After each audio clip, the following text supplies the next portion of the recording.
Hello guys, നമ്മ ഇന്ന് ദൃശ്യം ത്രീയുടെ റിവ്യൂ ആയിട്ടാണ് വന്നിട്ടുള്ളത്. എങ്ങനെയുണ്ടായിരുന്നു ദൃശ്യം ത്രീ? അടിപൊളിയാണ്, സൂപ്പർ. എനക്കും ഇഷ്ടമായി, ഒരുപാട് ഇഷ്ടമായി. വണ്ണും ടൂവും ഇല്ലതുപോലെ തന്നെ കുറെ സസ്പെൻസ് ഇല്ലും ഉണ്ട്.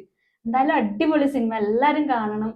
ആ ജോർജ് കുട്ടി എന്നുള്ള ആ ക്യാരക്ടർ ലാലേട്ടന്റെ അത് സൂപ്പർ. എന്നാ പ്രവർത്തിക്കുക, എങ്ങനെയാ പ്രവർത്തിക്കുക, അതൊന്നും നമുക്ക് മുൻകൂട്ടി പ്രഡിക്റ്റ് ചെയ്യാനേ പറ്റുന്നില്ല. അത്രക്കും സൂപ്പർ ആയിരുന്നു.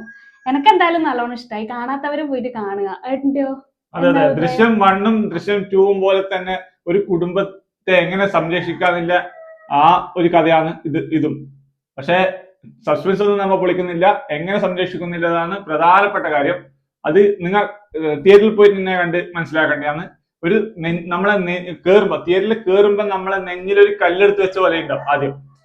എങ്ങനെയാ സസ്പെൻസ് എന്നുള്ള രീതിയിൽ നമ്മളെ മുന്നോട്ട് കൊണ്ടുപോയി പോയി പോയി പോയി പോയി പിന്നെ ഒരു ലെവലിൽ എത്തിക്കും നമ്മൾ വിചാരിക്കുന്നില്ല അത് കാണുമ്പോ ഇനി അടുത്തത് ഇതാണോന്നുള്ളത് നമുക്ക് ഒന്നും പറയാൻ പറ്റൂല. പക്ഷെ അത് സിനിമ ഇങ്ങനെ ഓരോന്ന് വരുമ്പോ അതിനാൽ അപ്പുറത്തൊരു സസ്പെൻസ് ആയിട്ട് നിൽക്കുന്നു.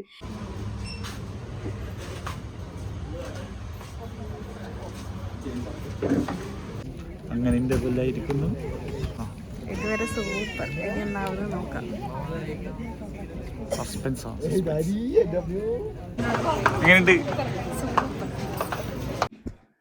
നമ്മ ഇന്ന് ദൃശ്യം 3 കണ്ടതിന് ശേഷം എനിക്ക് വലിയ ആഗ്രഹമുണ്ട് ദൃശ്യം 4ഉം വരണമെന്ന്.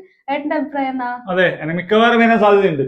വരണം തന്നെയാണ് നമ്മളെ ആഗ്രഹം. എന്താ വെച്ചാൽ ഇതുപോലെ ആ ടാക്കീസിന്റെ ഉള്ളിൽ കേറിയിട്ട് കീയുന്നത് വരെയില്ല. ആ സമയം ഞാൻ അറിഞ്ഞിട്ടില്ല. സാധാരണ എനിക്ക് എവിടെ പോയാലും വെള്ളം കുടിക്കണം എന്നില്ല ഇത് വരും. ഇത് അതുപോലും തോന്നിയിട്ടില്ല.